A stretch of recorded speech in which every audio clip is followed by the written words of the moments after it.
Everyone, আমি সুস্মিতা। আমার পুরোনো দিনের নতুন একটি ব্লগে আপনাদের অনেক অনেক স্বাগতম। আশা করি সবাই খুব ভালো আছে, সুস্থ আছেন, আর আমরাও খুব ভালো আছি। আর আজকে যে ব্লগটা শেয়ার করছি সেটা হলো আমাদের নেদারল্যান্ডের একদম শেষ দিন। ঘড়িতে এখন প্রায় সকাল 8:30 মতো বাজে। আমরা দেখুন তিনজনেই উঠে পড়েছি। এই তো ব্রেকফাস্ট করতে যাব, তারপরে এসে কিছু গোছগাছ করে আমরা বেরিয়ে যাব এয়ারপোর্টের উদ্দেশ্যে। পড়াশোনা নেই, কাজকর্ম নেই, এটাই জীবন। ভিডিও এডিট নেই, আমার তো কাজকর্ম তোর জন্য গেল। এটাই ভালো, কিট্টু এনজয় করে নে লাইফটাকে। হ্যাঁ, কি বলতেছে যে নিজে এনজয় করে নেই? কে ছোটবেলা দিয়ে শর্ট টাইম আমি করছিস? আমার মনে নেই, বাট কিট্টুর মনে থাকবে, ও তো দেখবে না ওর ভিডিওগুলো, তাই না মাম্মা? চলো ব্যাগপত্র গুছিয়ে এখন চলো তো বাড়ি যাই, আমরা খাওয়ার জন্য একটু করে খাই আবার ঘুমাবো। তো ঘড়িতে প্রায় সকাল 9টা মতো বাজে। তো সকালে ঘুম থেকে উঠে কিছু কাজকর্ম সেরে নিয়ে এবার চলুন ব্রেকফাস্টটা সেরে আসি। তো অনেক দিন পরে, ওই বলতে গেলে প্রায় 1 সপ্তাহ পরে আমরা আবার তিনজনে একসাথে ব্রেকফাস্ট করতে যাচ্ছি।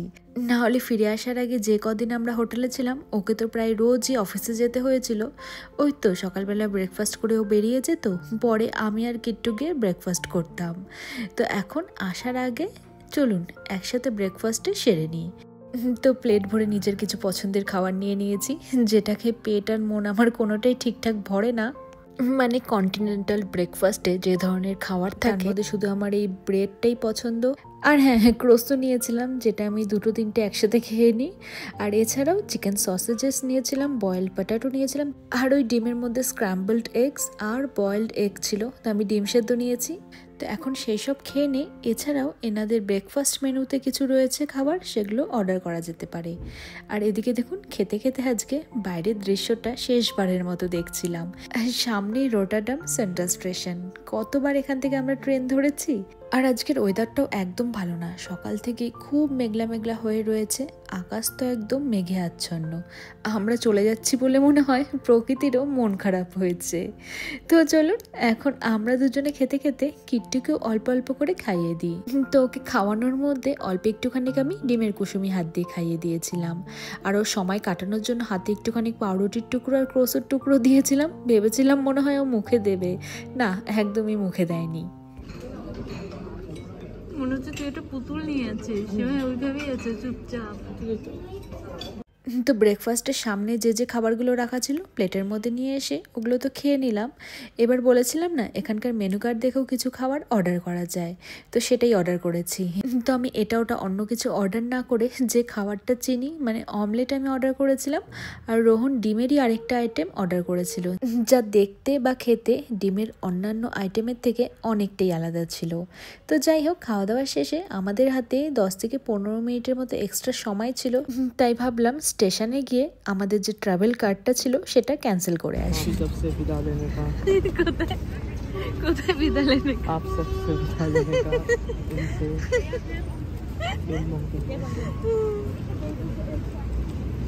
ये झंडे वालों से इस वेदर से ও যে কি শুরু করছে, হ্যাঁ ব্যাপারটা কি দুটা সারাদিন এদিক ওদিক লাফালাফি ঝাপাঝাপি করে করে এই দেশ ওই দেশ, কি শুরু করলো এরা? ও ঘুম পেয়ে গেছে রে, এখনই ঘুমিয়ে পড়বে। ঘুমাও ঘুমাও মামা ঘুমাও। তো কিট্টু তো ওই স্ট্রলারের মধ্যে বাইরের ঠান্ডা ঠান্ডা হাওয়া খেতে খেতে ঘুমিয়ে গিয়েছিল, তাও বেশিক্ষণ নয়, আধ ঘন্টার মতো। যতক্ষণ ঘুমোচ্ছিল আমি আর রোহন ততক্ষণে স্নান ধান করে রেডি হয়ে গিয়েছি। এবার ওকে আর বেশিক্ষণ ঘুমোতে না দিয়ে তুলে নিয়ে স্নান করিয়ে রেডি করিয়ে দিয়েছি। আর ওই যে দেখুন কিট্টুর মিকি মাউস বেলুন, ওটাকে তো বেলুনই বলে মনে হয়, কিট্টুর বেশ পছন্দের ছিল। আমরা তো ওই বাড়ি থেকে হোটেলেও সাথে করে নিয়ে এসেছিলাম, অনেক দিন আমাদের সাথে ছিল, ভেবেছিলাম মনে হয় সাথে করে নিয়ে যাওয়া সম্ভব হবে, কিন্তু তা তো হলো না। শেষ দিনে দেখছি দড়িটা আলগা হয়ে যেটা ওর ক্রিবের মধ্যে লাগানো ছিল সেটা খুলে নিয়ে একদম ওপরে হাতের নাগালের বাইরে চলে গিয়েছে। তো এখন আমরা রেডি হয়ে ক্যাব আসার জন্য অপেক্ষা করছি। কিট্টু তুমি রেডি ফাইনালি নেদারল্যান্ডকে রটারডামকে টাটা বাই বাই বলার জন্য? ও বলছে যা খুশি হয়ে যাক। মন খারাপ লাগছে? ও আচ্ছা, মন খারাপ লাগছে? হ্যাঁ খুবই। খুবই মিথ্যা কথা, খুবই মিথ্যা কথা। ওকে খুব আরাম করবে, খাবার দাবার অর্ডার করবে, এই মানে কয়েকদিন রেস্ট। হ্যাঁ, কারণ কিট্টু আসার পরে আমাদের অনেক কাজ বেড়ে গেছে। আর সবাইকে কি বলে বেরিয়েছিস? সত্যি ওটা বলছি, আমার খুব দুঃখ। আর সবাইকে বলে বেরিয়েছে আমার হচ্ছে খুব দুঃখ, আমার খুব কষ্ট হচ্ছে, আমি কান্নাকাটি শুরু করে দিয়েছি। এত মিথ্যা কথা। আমার দুটো বিষয় খারাপ লাগছে। কি? কোন দুটো? একটা তো বেকার কি বলে, ব্যাঙ্গালোরে অতদিন কাটাইনি যতদিন আমি নেদারল্যান্ডে কাটালাম। আবার গিয়ে এখান থেকে বন্ধু বান্ধবকে ছেড়ে আবার ওখানে গিয়ে বন্ধু বান্ধব তৈরি করো, আবার অ্যাডজাস্ট করো।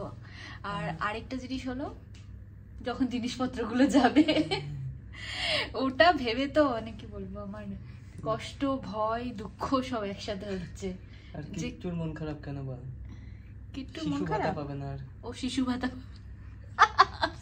চাইল্ড কেয়ার বেনিফিট পাবে না। কিট্টুর মন খারাপ? হ্যাঁ, কিট্টুর মন খারাপ না। এখন দুধ কোথা থেকে কিনবে? কিট্টু হচ্ছে আবার ওখানে গিয়ে অন্য একটা দুধ খেতে হবে, আবার একটা অন্য ডক্টরের সাথে দেখা করব। ও তো এগুলাই চাই, নতুন নতুন কিছু হোক ওর সাথে, তাই না? আর শিশু ভাতা আসলেই হলো। শিশু ভাতা, শিশু ভাতা। আমার শুধু ওটা ভাবলেই ভয় লাগে, কখন জিনিসপত্রগুলো যাবে। আবার মানে সেট করো, এত খাটনি। বিয়ের পর থেকে তো মানে 5 বার না, এটা নিয়ে 5 বার আমরা হচ্ছে প্যাকিং, আনপ্যাক, অন্য একটা জায়গায় একটা সংসার তুলে নিয়ে আবার অন্য একটা জায়গায় সংসার রেডি করো। এখন তো কিট্টু আছে, যার জন্য আর ইচ্ছা করে না। নেক্সট আমরা যাচ্ছি কোথাও, দেখা যাক, কি জানি কালকে কি হচ্ছে। যদি না গোছাতে হয় তাহলে আমি সব জায়গায় যেতে পারছি। একটু বড় হয়ে যাবে, ততদিন একটু বড় হয়ে যাবে, কিট্টু হেল্প করবে। চলো, আমাদের গাড়ি চলে এসছে, ক্যাব নিচে আছে। আমরা এখন ব্যাগপত্র নিয়ে বেরোবো ধীরে সুস্থে। এখন এয়ারপোর্টে যাব, 2-3 ঘন্টা আগেই যাচ্ছি, ক্যাব চলে এসছে। তো চলো চলো কিট্টু, রেডি? বলো বাই বাই। বাই বাই বলতে রটারডামকে বাই বাই করো, নেদারল্যান্ডকে বাই বাই করো। আবার দেখা হলেও হতে পারে, আবার নাও হতে পারে।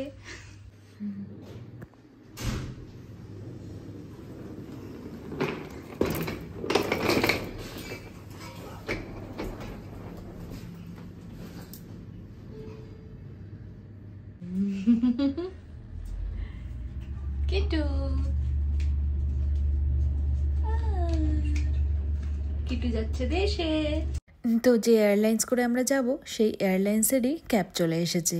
তো আমাদের সাথে টোটাল মানে কিট্টু স্ট্রলার নিয়ে 5টে ব্যাগ ছিল, 2টো বড় ব্যাগ, 2টো ছোট ব্যাগ আর কিট্টুর এই স্ট্রলার। তো ক্যাব একদম সময় মতো চলে এসেছে, আমরা গাড়িতে উঠে বসেও পড়েছি। আর এই দেশের নিয়মই ছিল বাচ্চাকে গাড়িতে কোলে নিয়ে বসা যাবে না, কার সিট অবশ্যই ম্যান্ডেটরি। তাই কিট্টুরও কার সিটের মধ্যে বসে নিয়ে সিট বেল্ট লাগিয়ে দিয়েছি। আর এবার গাড়ির জানলার বাইরে দিয়ে শেষবারের মতো শহরটা দেখতে দেখতে চলুন এয়ারপোর্টের উদ্দেশ্যে রওনা দিই। এই যে হোটেল ম্যারিয়েট, যেখানে আমরা কিছুদিন ছিলাম, আর তার পেছনেই 1/2 কিলোমিটারের মধ্যে যে বাড়িতে আমরা থাকতাম সে বাড়িটা ছিল। তো যাই হোক, এবারের মতো এই দেশে আমাদের জার্নি আপাতত এখানেই শেষ হচ্ছে। তো এটা আমাদের দ্বিতীয়বারের মতো এখানে আসা ছিল, যেটা আমার পুরনো ব্লগ ফলো করলে অনেকেই জানেন। ওই প্রায় 2020 নাগাদ এসেছিলাম, আবার ফিরে গিয়ে 2022-এ শুরুর দিকে মার্চ মাসের দিকে এসেছিলাম।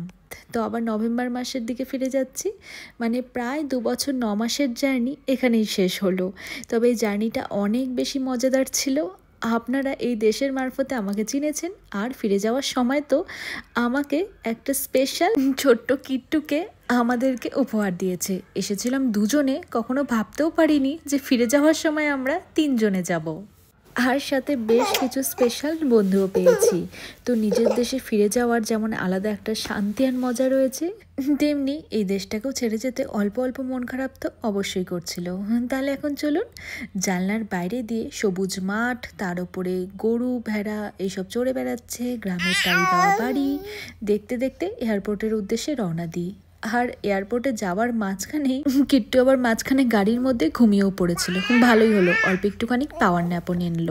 এই যে দেখুন, 40 মিনিটের মধ্যে আমরা এয়ারপোর্টে পৌঁছে গেলাম।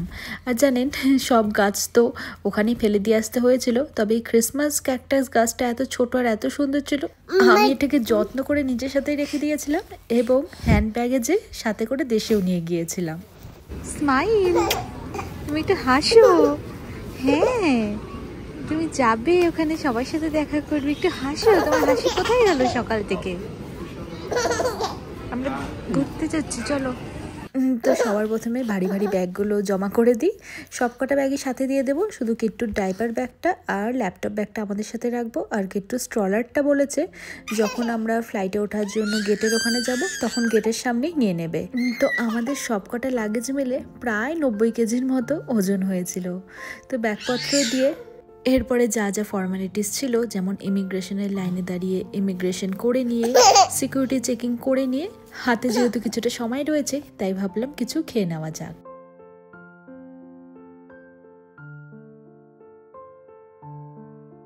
তো আমরা এয়ারপোর্টের লাউঞ্জে এসেছিলাম। হাতে 1.5 ঘন্টার মতো সময় থাকলো, যেটা যে খুব বেশি সময় তা নয়।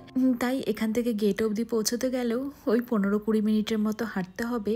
আর খুব ভারী খাওয়ার মতো অতটাও পেটে জায়গা নেই, আর ফ্লাইটে খাবারও দেবে। তাই ওই খুব তাড়াতাড়ির মধ্যে দুজনে 2টো কফি আর কিছু ব্রাউনি আর কেক নিয়ে নিয়েছিলাম। আর হ্যাঁ, এখানে বসে বসে কিট্টুকেও আমরা অল্প দুধ খাইয়ে দিয়েছিলাম।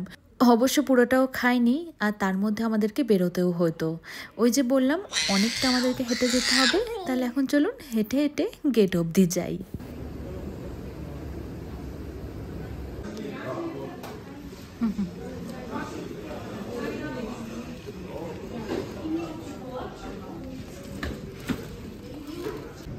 কিট্টু, এগুলো কি?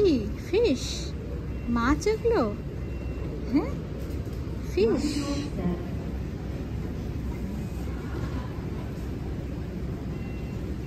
তো এই যে আমাদের ফ্লাইট এমিরেটস করে আমরা যাব। অলরেডি বোর্ডিং শুরু হয়ে গিয়েছে, অনেকটা লম্বা লাইন রয়েছে। আমরা একটুখানি দাঁড়িয়েছিলাম, তারপরে কিট্টু স্ট্রলারটা জমা দিয়ে এখন চলুন ফ্লাইটে উঠবো।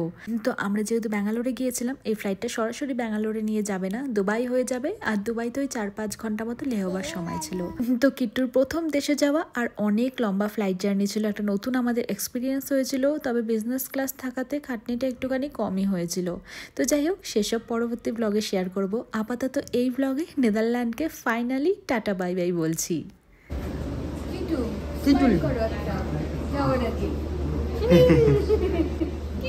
জোর করে একটু যাওয়ার আগে